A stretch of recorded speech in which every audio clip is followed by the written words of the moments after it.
No one noticed the extra door the day it appeared.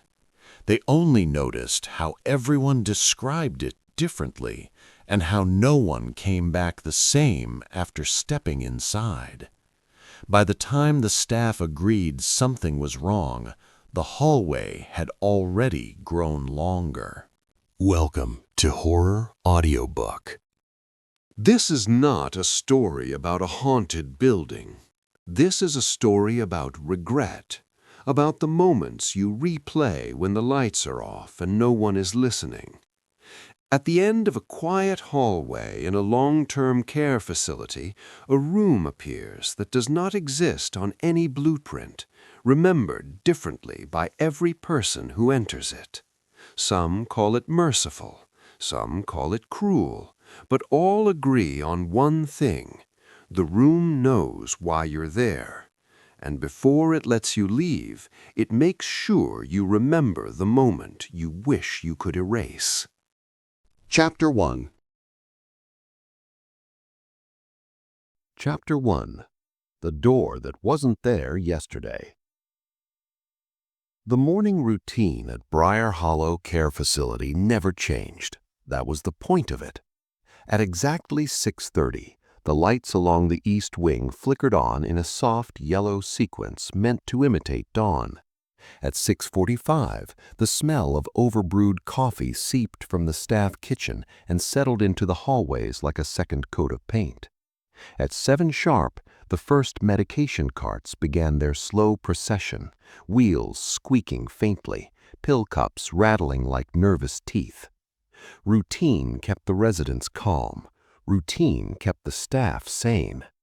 That was why Nurse Elaine Porter noticed immediately when the hallway felt longer. She had walked East Hall every morning for 11 years, 37 steps from the nurse's station to Mrs. Calder's door, 20 more to the linen closet, 8 to the fire exit. Elaine knew the hallway the way one knows the length of their own breath. That morning, her steps didn't add up.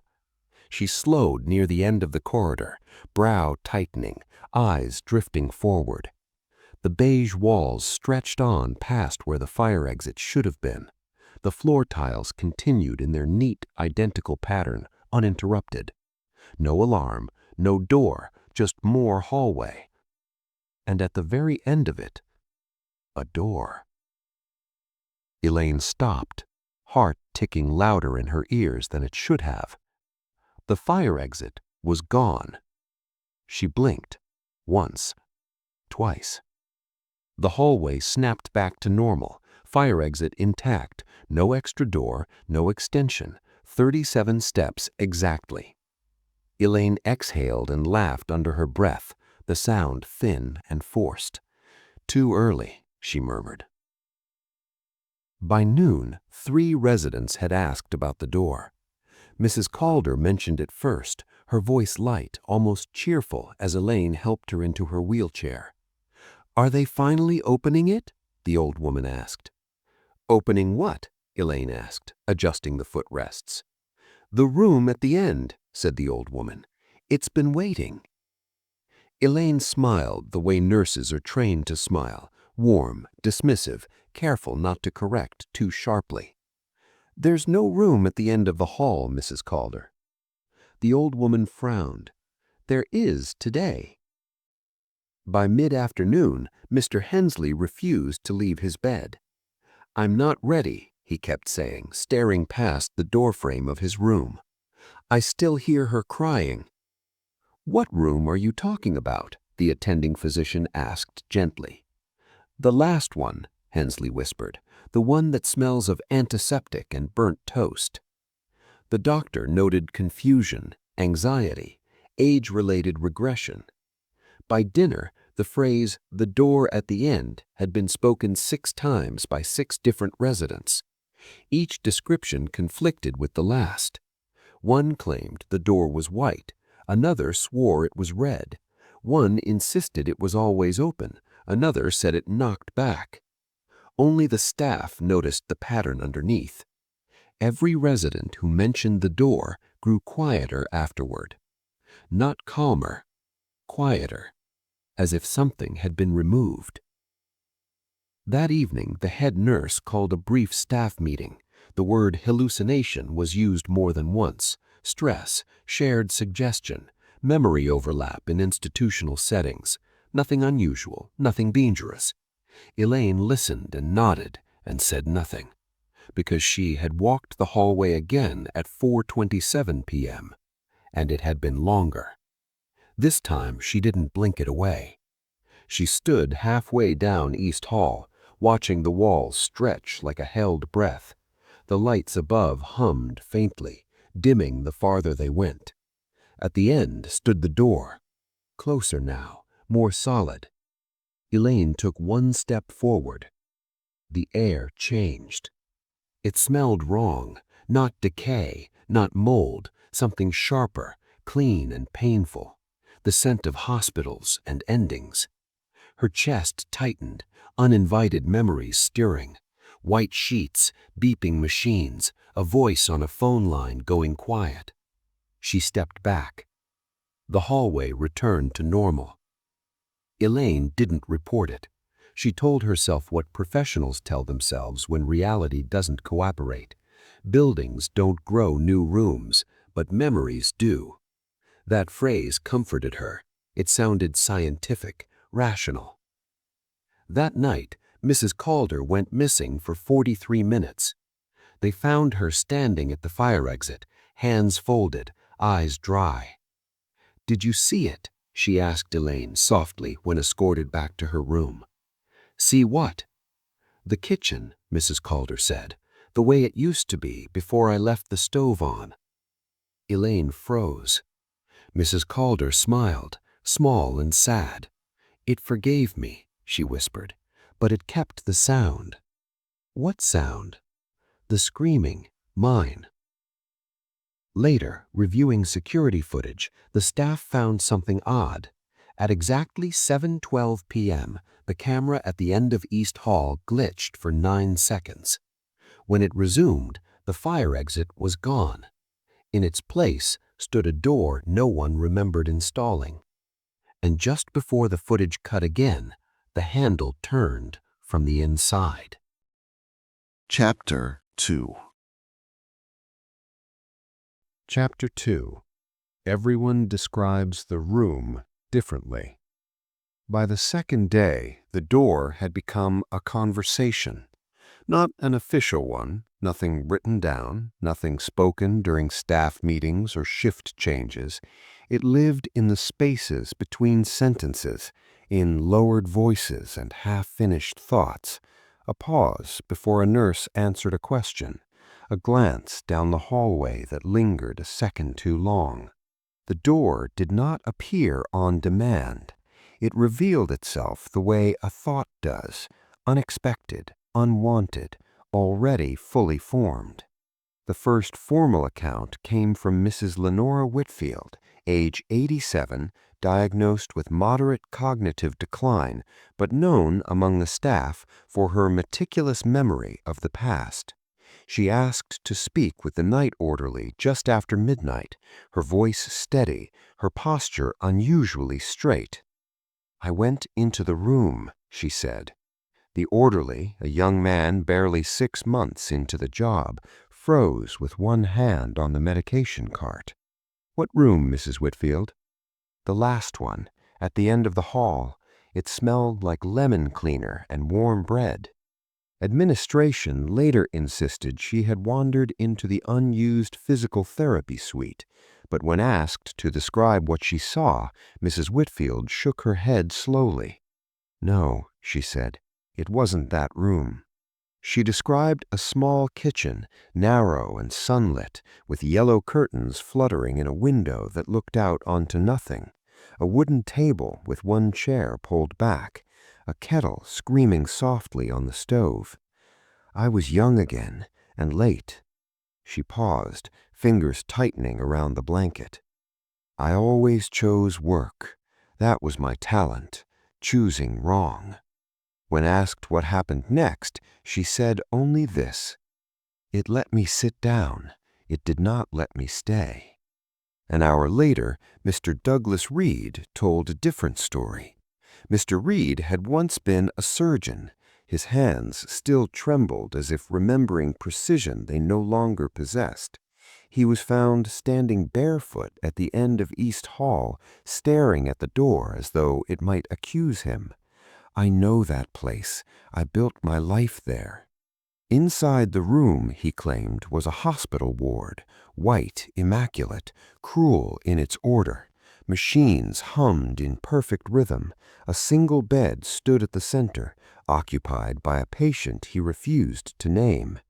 "She trusted me, and I was tired." When pressed, his jaw clenched. "The room doesn't show you what happened. It shows you what you became," he said, unprompted. He did not sleep for the next 36 hours. By the third account, staff stopped pretending coincidence. A woman named Carla Mendez visiting her father accidentally saw the door while searching for a restroom. She described it as open, welcoming even. Inside was a bedroom, her childhood bedroom, posters on the wall, a chipped dresser, the smell of dust and perfume. "I thought I was safe there," she said later, eyes rimmed red. "I thought that was the point." "What happened?" a nurse asked gently. Carla laughed once, sharp and humorless. "I finally remembered, and now I don't have to anymore." Each account differed in detail, tone, and setting. A courtroom where no judge spoke, a barrage thick with exhaust and silence, a back seat of a car, rain hammering the windows. But the pattern beneath them all was unmistakable. None of the rooms showed monsters, none showed violence in progress, none showed death itself. They showed before, the moment just prior, the breath before the choice, the second where everything could have gone another way. The common thread was not fear, it was recognition. "The room doesn't show you what happened, it shows you what you became," Mrs. Whitfield repeated later, softer this time. Staff psychologist notes attempted to categorize the phenomenon, shared delusion, trauma convergence, environmental suggestion, but the language failed to capture what was happening to the people themselves. Those who entered the room emerged altered in subtle, terrifying ways. Some lost their appetite, some stopped calling family, some smiled more, but at nothing. One resident, a former school teacher, exited the hallway laughing, tears streaming down her face.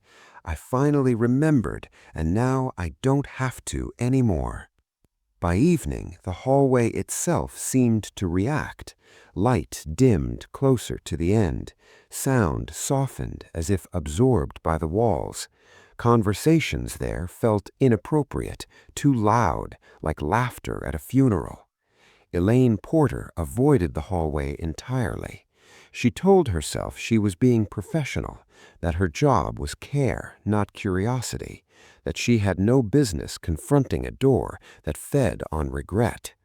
But late that night, while updating charts alone, she heard something she could not ignore. Footsteps, slow, bare, moving toward the end of East Hall. She looked up just in time to see Mr. Reed, still sleepless, eyes hollow, reach the door. It opened for him without a sound. Elaine stood frozen, heart hammering, as the door closed gently behind him.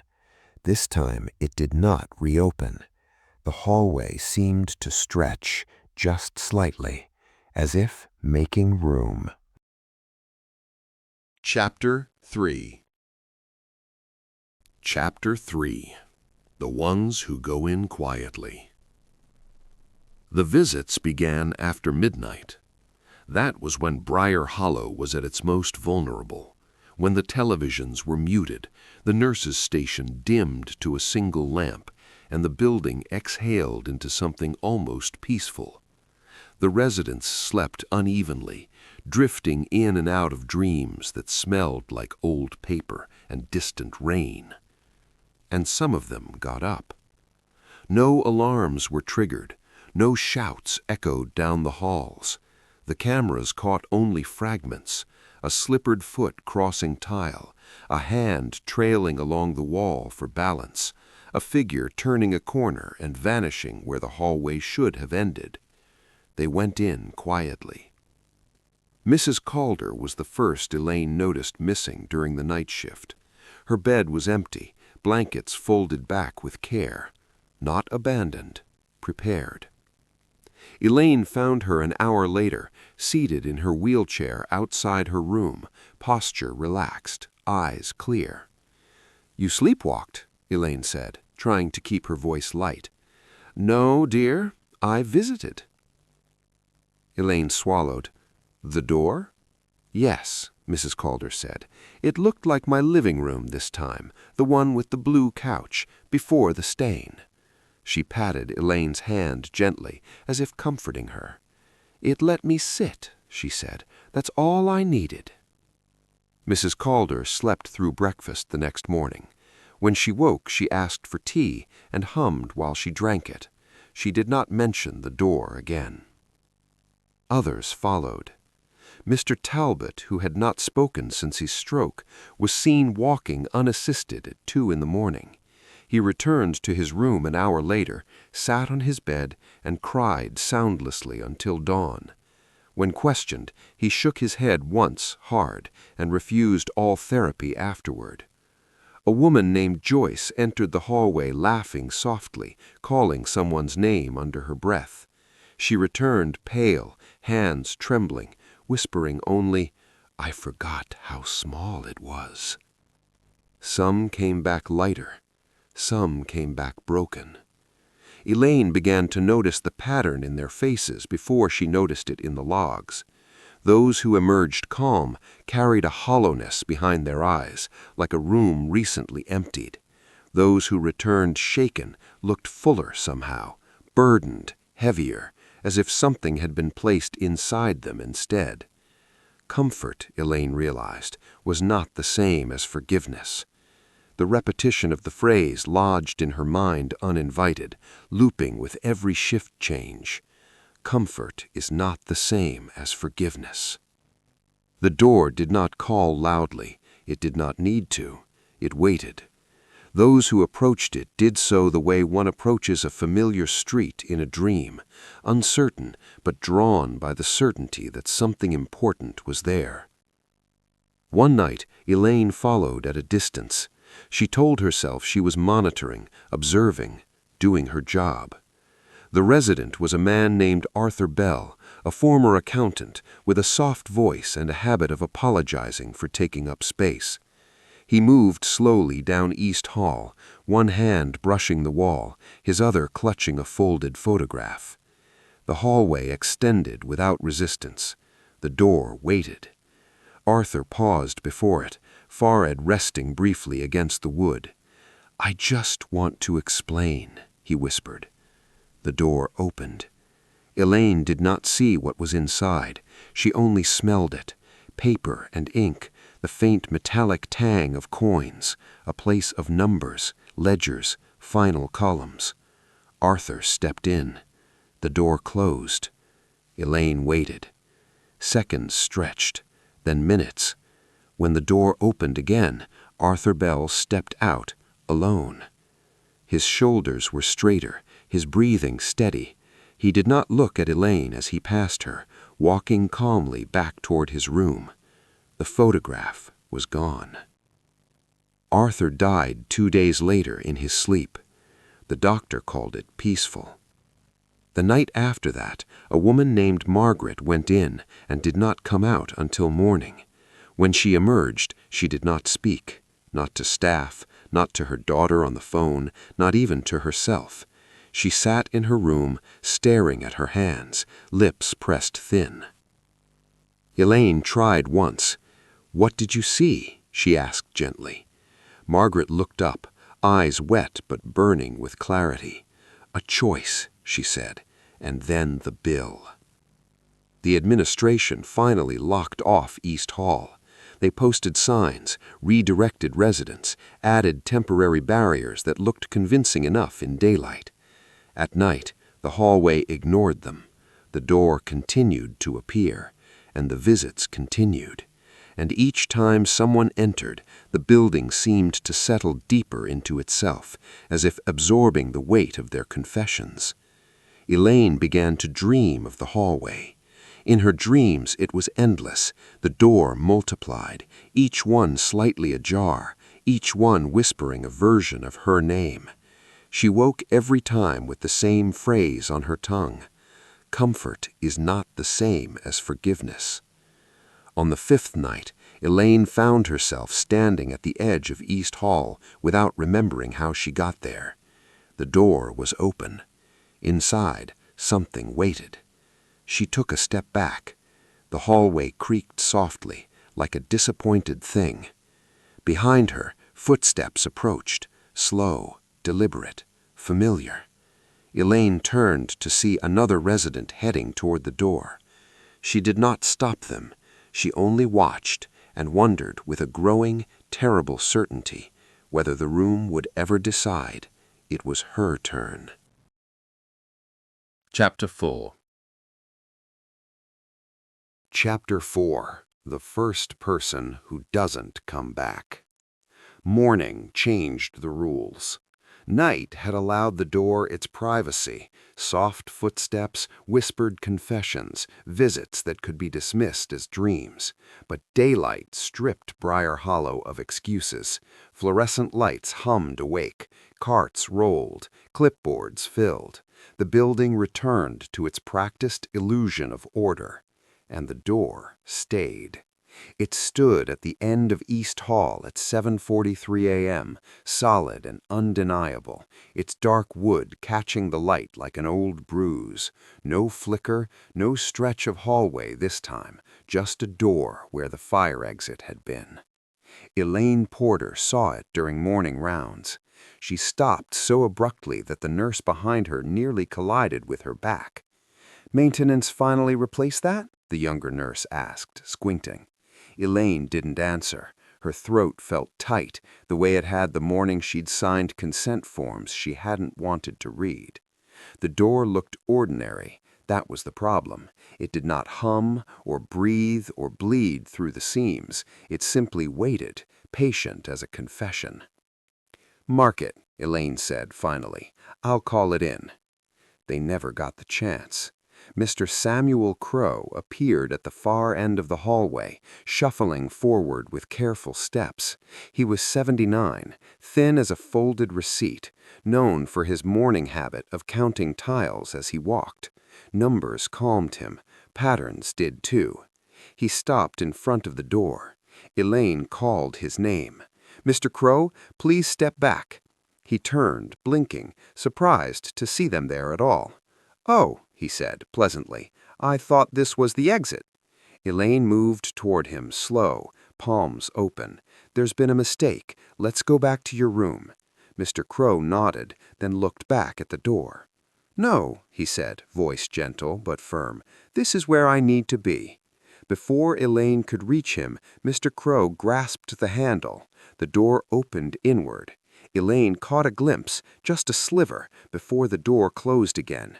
Not darkness, light, white and even and still. Mr. Crow stepped inside. The door shut with a soft, final click. Elaine stood frozen for a full 5 seconds before shouting for help.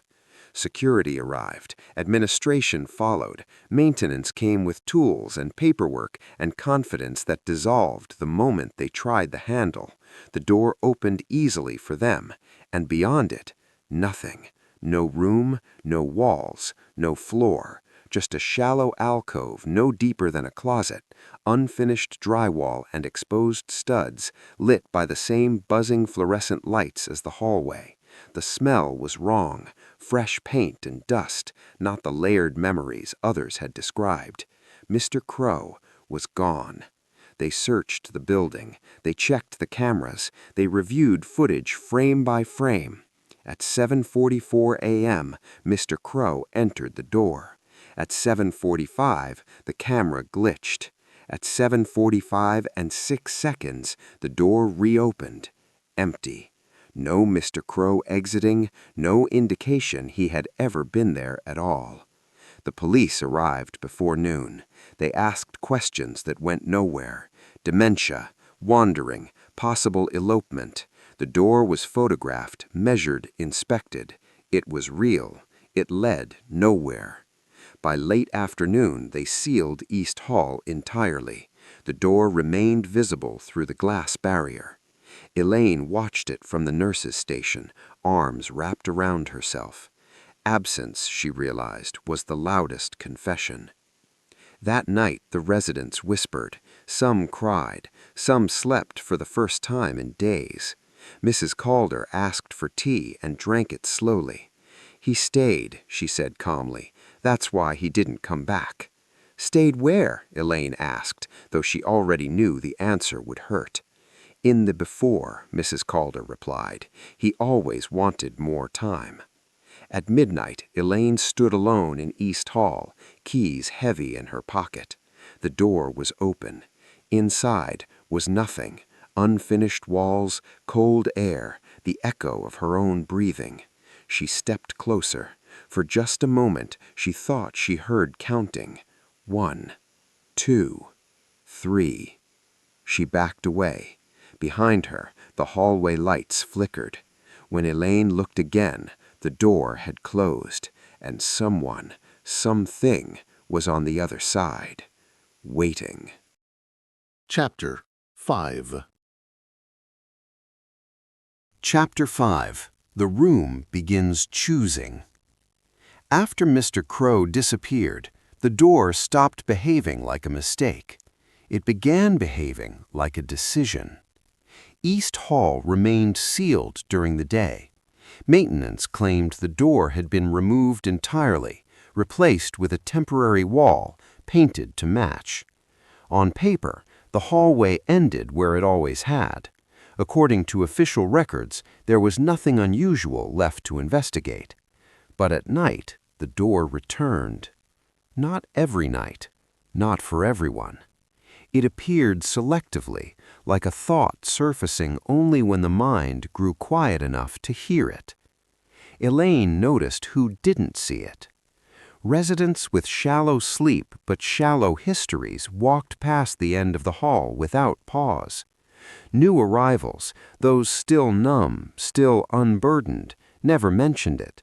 Visitors never saw it at all. But those who carried something unresolved, something unfinished, slowed as they approached the end of East Hall. They lingered, they turned back, or they went in. Patterns emerged, though no one dared name them out loud. The room did not respond to fear. It did not respond to curiosity. It responded to weight. Guilt left fingerprints. Mrs. Calder stopped seeing the door entirely. "It's done with me," she said, almost cheerfully. "I paid what it asked." Her health improved, her appetite returned, but her stories lost detail, like pages torn from a book. She could no longer remember her husband's face. Meanwhile, others began to circle the hallway like moths around an unlit flame. Arthur Bell's empty room remained untouched, his bed made, his dresser cleared. The photograph he'd carried into the room never reappeared. The staff avoided the doorway instinctively, as if the absence itself might spread. One evening, Elaine noticed a new name on her rounds list, Ruth Galloway. Ruth had arrived 3 weeks earlier, former pianist, hands permanently curved as if resting on invisible keys. She rarely spoke, but when she did, it was with precision, each word measured, intentional. Elaine found her standing at the edge of East Hall at 2:13 a.m. "You shouldn't be here," Elaine said, her pulse spiking. Ruth smiled faintly. "It's been waiting." Inside, Ruth later described, was a stage. Empty seats, warm lights, a piano at center, lid closed. "I didn't play," Ruth said afterward. That wasn't what it wanted. What did it want? Elaine asked. Ruth's faded. It wanted me to listen to the silence after.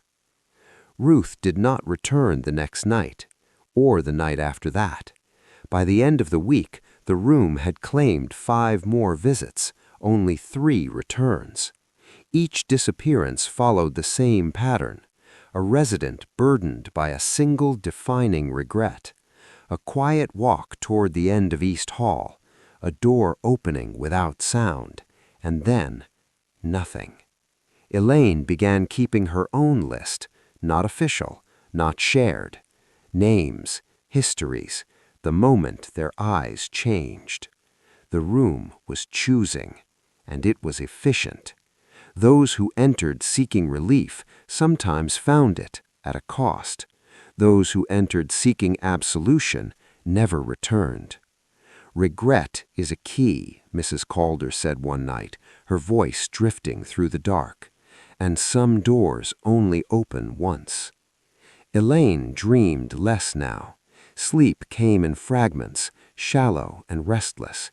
When she closed her eyes, she saw the hallway branching endlessly, doors lining the walls, each labeled with a date she wished she could forget.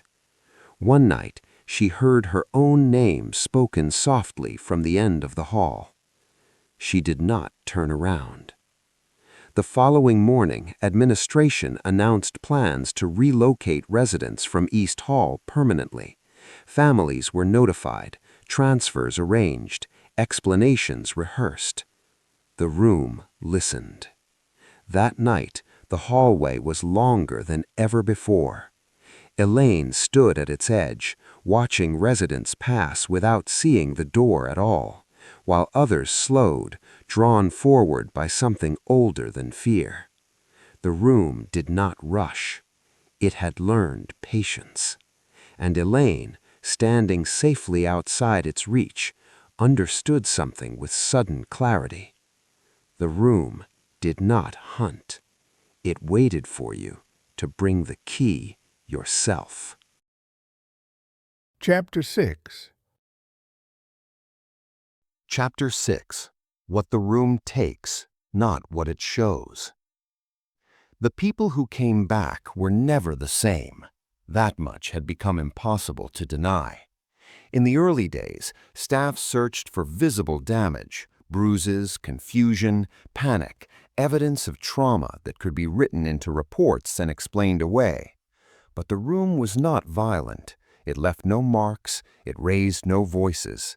It took things that did not show up on scans. Elaine noticed it in small, almost merciful ways. Mrs. Calder forgot how to knit. The yarn still rested in her lap, needles poised, hands moving with confidence, but the pattern was gone. She smiled apologetically when the stitches unraveled. "I used to know this," she said, unbothered. "I suppose I don't need it anymore." A former firefighter named Leonard stopped flinching at sirens. He no longer reacted at all. The sounds passed through him like weather, noticed but never felt. "It's quieter now," he said when Elaine asked how he was doing. "Inside, I mean." Others lost time. A woman named Denise entered the hallway shortly after midnight and returned just before dawn, though the camera footage showed her gone for less than 3 minutes. She insisted weeks had passed inside the room. "I aged. I felt it." The room did not show them monsters. It showed them moments, and then it charged them for the privilege. Elaine began asking the survivors the same question, careful, always gentle. "What did you leave behind?"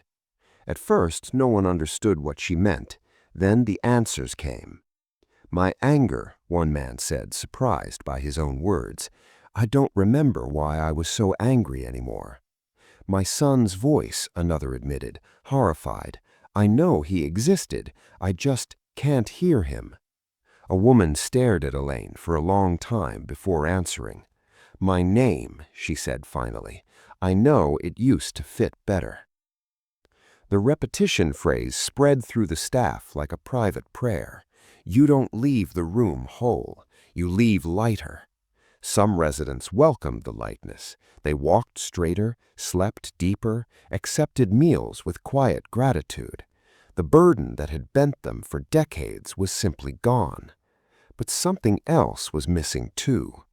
Depth. They laughed less, they remembered less, they cared less. Relief, Elaine realized, was not the same as healing. One afternoon, Elaine found Ruth Galloway sitting at the piano in the common room. Ruth had returned after her second visit to the room, something almost no one did. Her fingers hovered above the keys, perfectly positioned.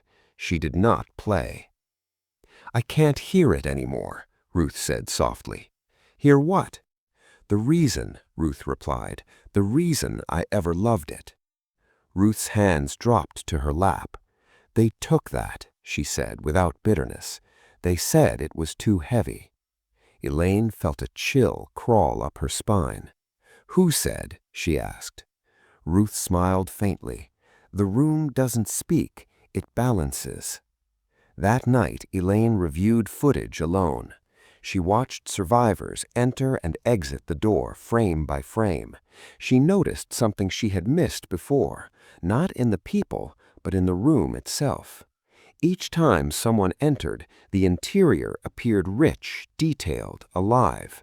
Each time someone left, it looked emptier, as if furnished by memory, as if fed by it. The room was not infinite, it was accumulating. A man named George went in seeking forgiveness for an accident he caused 40 years ago. He returned calm, smiling. "I understand now, it wasn't my fault." 2 days later, he could no longer recognize his own reflection. Another resident, Evelyn, entered crying and emerged laughing. "I don't feel it anymore. Isn't that wonderful?" By morning, she could not remember why she had been crying in the first place. Elaine began to feel watched, not by the room, but by the survivors. They looked at her with an unsettling softness, as if she were something fragile they no longer understood. She overheard 2 of them speaking late one night, voices low and reverent. "It takes what you cling to," one said, "and it leaves you what you need," the other replied. Elaine knew then that the room did not punish. Punishment implied judgment. This was commerce.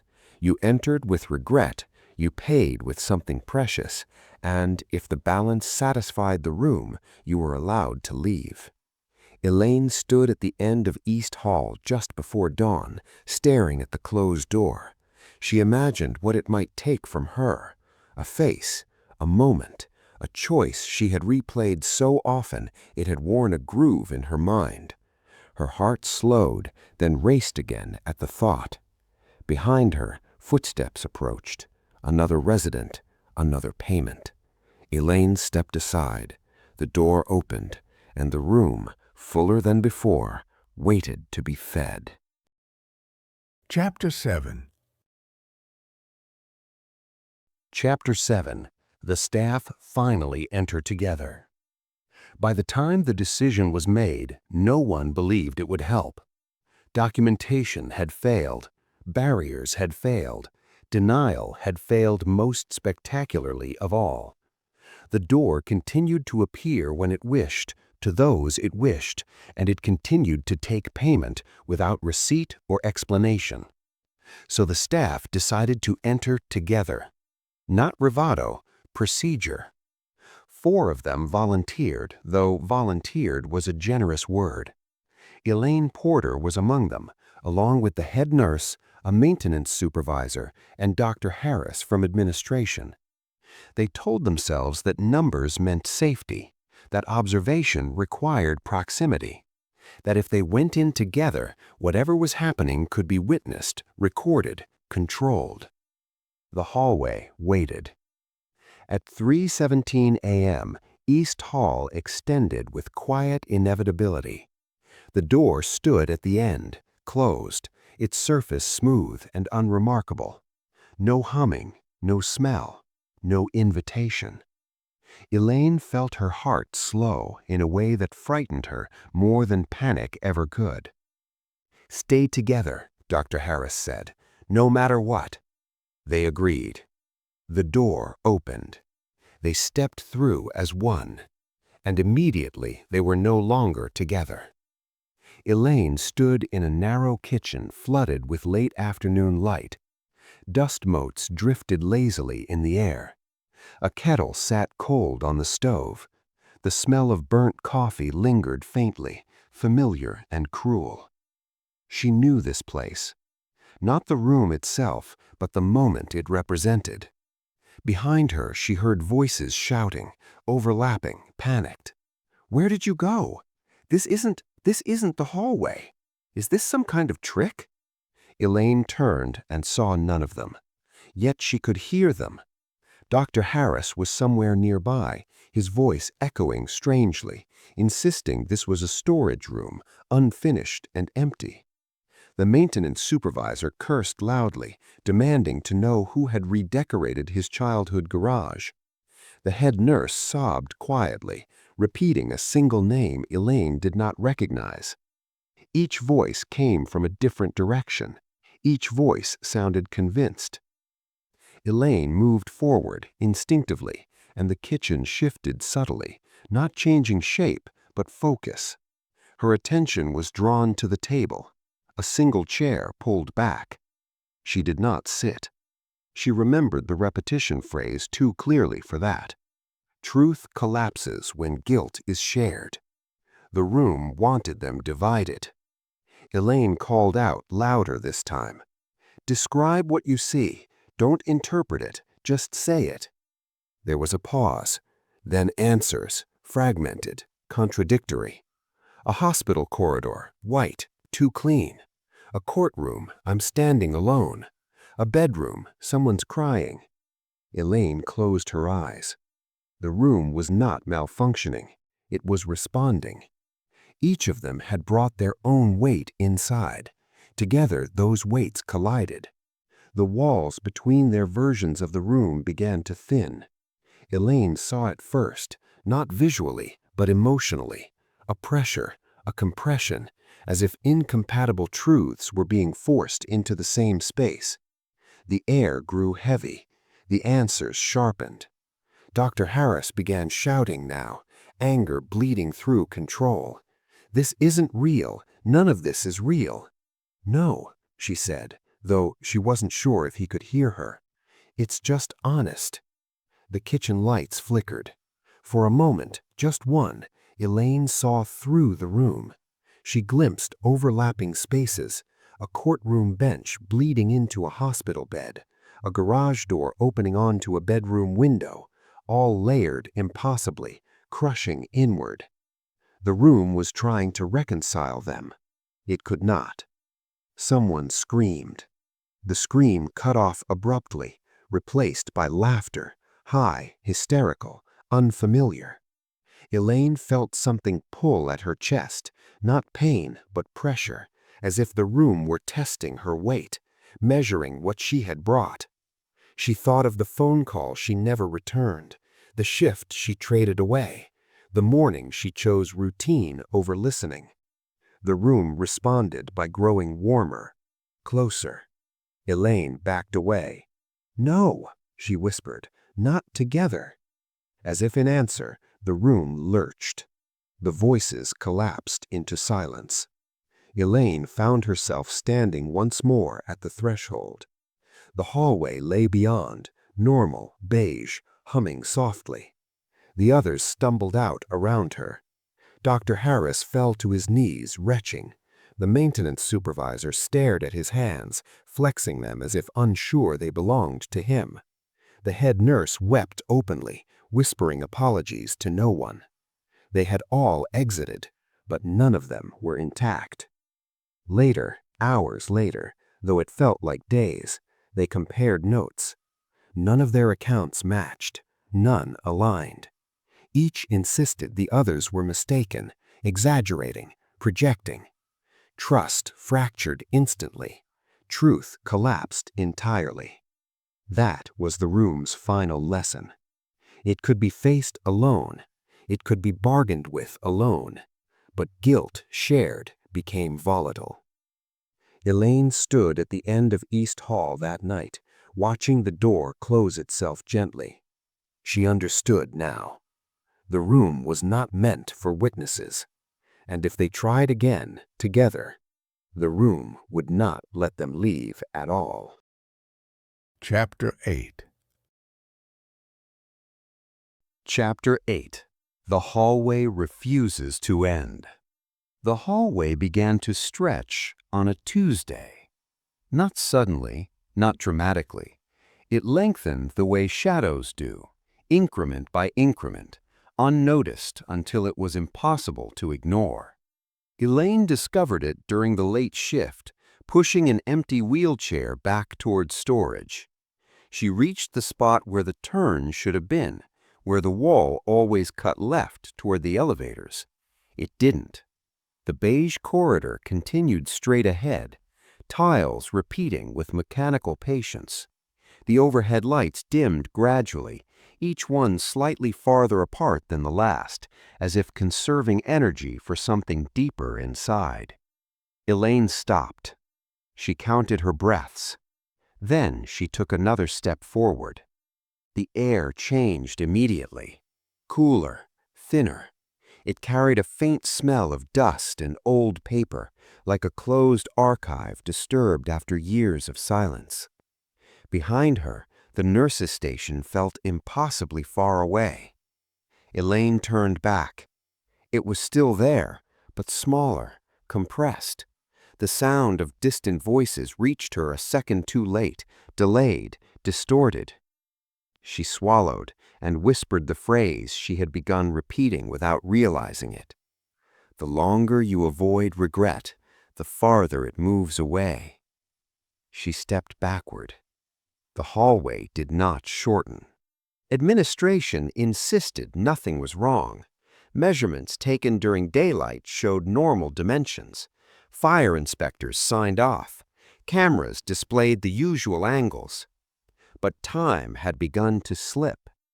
A resident named Helen entered the hallway at 1:02 a.m. The camera timestamp showed her returning at 1:06. Helen insisted she had been gone all afternoon. She said, "I watched the sunset. I slept. I woke up hungry." Her wristwatch, one she had worn faithfully for decades, was stopped at 4:37. Another resident vanished for what the cameras recorded as 90 seconds. Outside the hallway, 3 hours passed. Elaine began carrying a stopwatch. She marked time obsessively, logging every inconsistency in a notebook she kept hidden beneath her mattress at home. The patterns were unmistakable. The deeper someone went, the less time meant anything. The hallway was isolating the room, and it was doing so deliberately. One late night, Elaine stood at the edge again, watching the light stretch away from her. The door was barely visible now, a darker rectangle swallowed by distance. She called out. Her voice came back wrong, flattened, older. A hand touched her shoulder. She flinched, heart racing, only to see Mrs. Calder smiling gently behind her. "You shouldn't shout," she said. "It moves when you do." "What moves?" Elaine asked. Mrs. Calder gestured down the corridor. "The end," she said. "It doesn't like being rushed." Mrs. Calder stepped forward, unafraid. Elaine grabbed her arm. "You can't go in there anymore." Mrs. Calder patted her hand.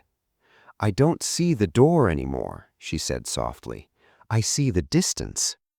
She turned back toward her room, humming a tune Elaine didn't recognize. That night, the hallway doubled. Not in length alone, but in sensation.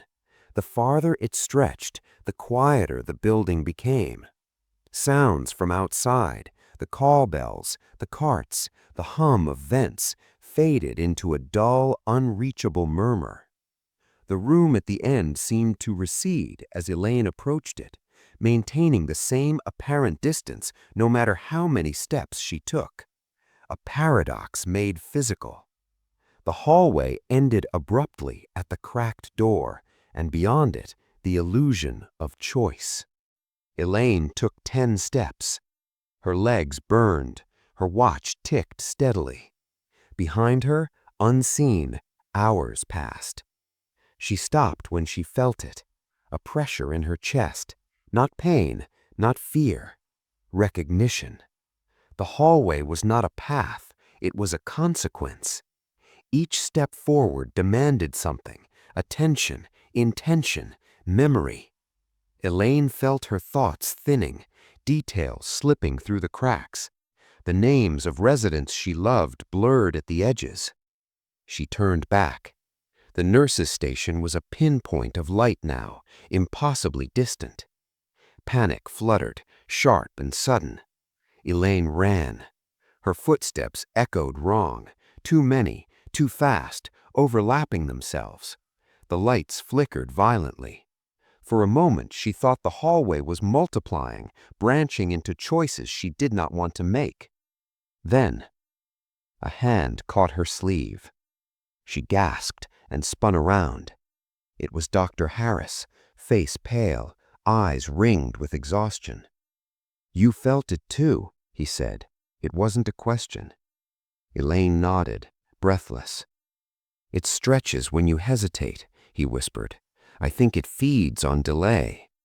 They walked back together, slow and deliberate, refusing to rush, refusing to think of what waited behind them. The hallway shortened reluctantly, like a muscle unclenching. When they reached the nurse's station, dawn was breaking outside the windows. Elaine checked her stopwatch. She had been gone 7 minutes. The clock on the wall insisted it had been nearly 4 hours.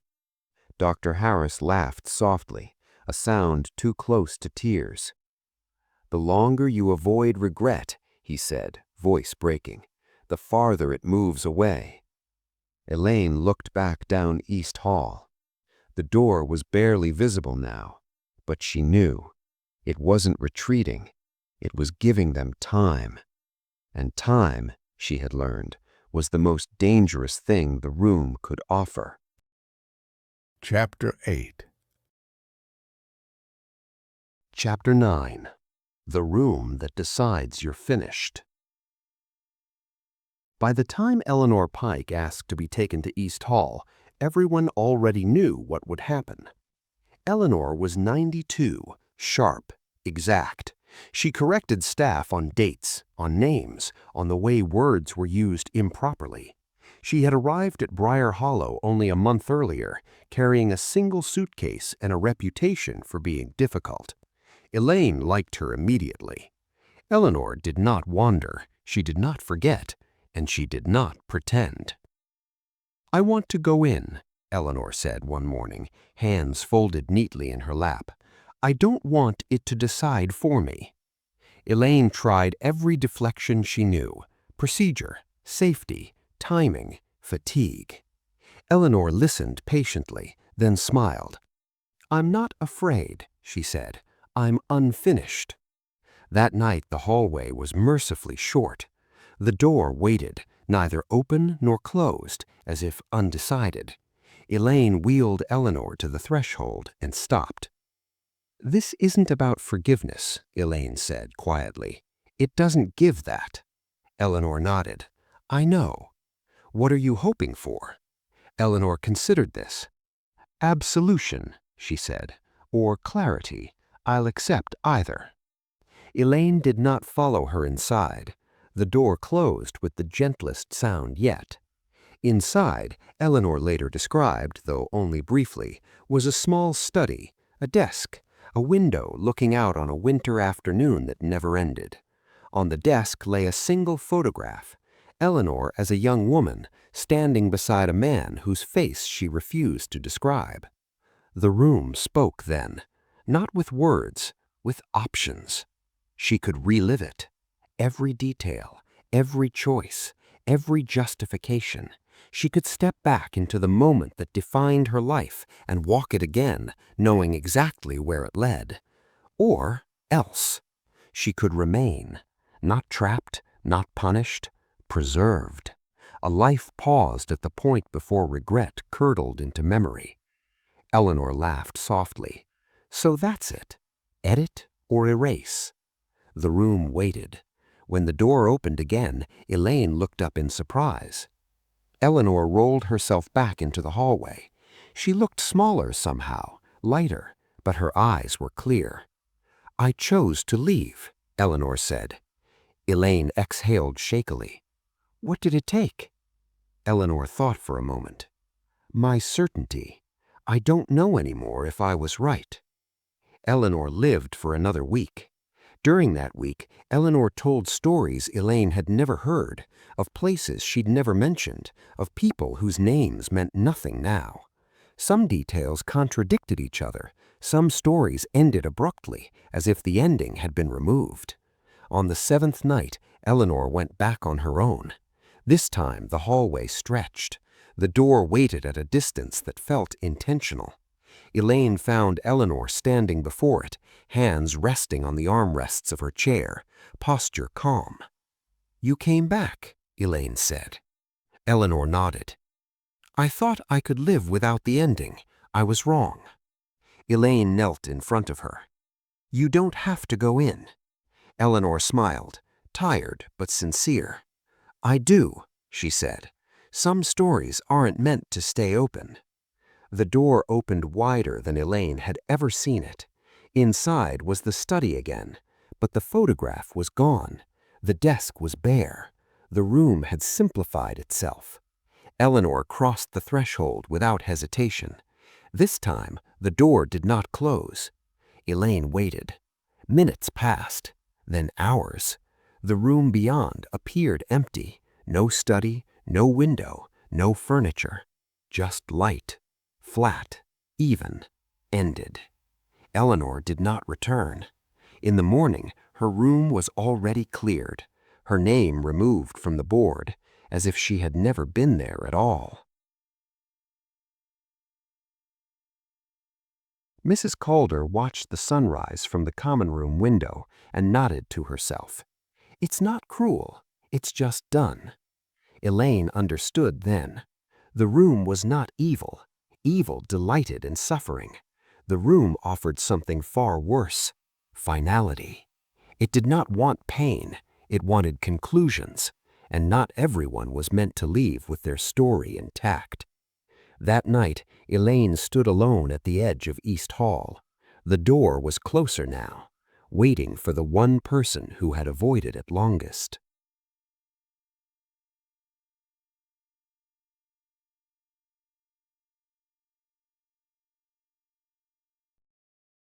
Chapter 10. Chapter 10. What happens when the door disappears? The door vanished on a Thursday. No alarms, no distortion, no sense of ceremony. It was simply gone. Elaine discovered it during the early shift, coffee cooling untouched in her hand as she walked the length of East Hall one final time. The hallway ended where it always had, clean, abrupt, unquestionable. Beige wall, fire exit sign, a framed notice about evacuation procedures that had been there for years. No seam, no outline, no memory of wood, just a wall. Elaine stood there for a long time, searching for the sensation she had come to associate with the door, the pressure in her chest, the faint smell of dust and old paper, the sense of being weighed and measured. There was nothing. Behind her, the building hummed softly, relieved. Word spread quickly. Residents wandered the hallway with mild confusion, glancing toward the end and then away again. Some frowned, unsettled without knowing why. Others smiled faintly, as if something heavy had been set down without explanation. Mrs. Calder slept through the morning and woke refreshed, though she could no longer remember why she liked tea with honey. Ruth Galloway passed the piano without stopping. Arthur Bell's room was finally reassigned. The survivors, those who had gone in and come back, changed most noticeably. They were lighter, but emptier. Conversations grew shorter, stories lost their endings, laughter came easily but meant little.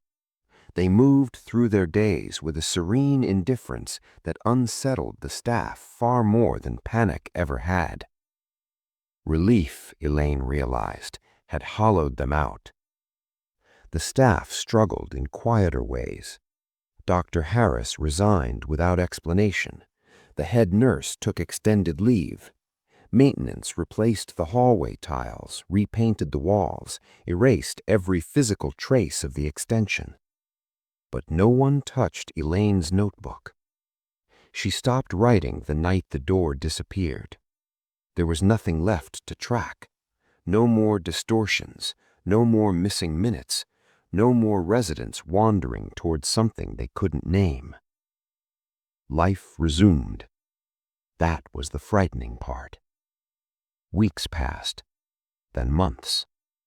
Briar Hollow returned to routine, the kind of routine that existed before, sterile, predictable, safe. Elaine tried to feel grateful.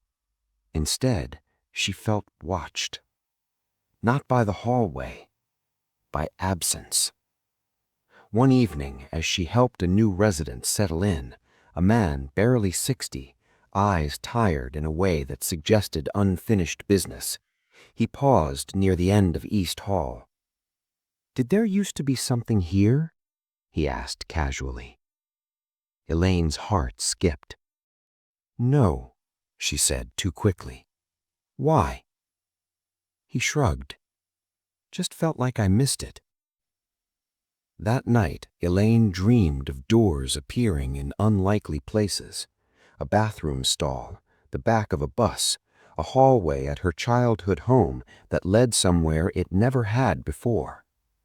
She awoke with the repetition phrase echoing clearly, calmly, without threat. If you don't face it, it will wait. And it always does. Closing chapter. The room at the end of the hall was never a place. It was a moment you refused to forgive yourself for. Some people entered and found peace. Others entered and lost what little they had left. Because regret doesn't demand justice, it demands acknowledgement. And when it goes unanswered long enough, it builds doors where none should exist.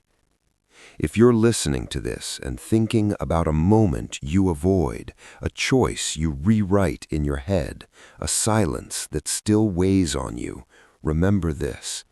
The room doesn't disappear because you ignore it. It disappears when you face it. And if you're not ready, it will be waiting. Subscribe, stay until the end, and whatever you do, don't walk past the last door pretending you didn't see it.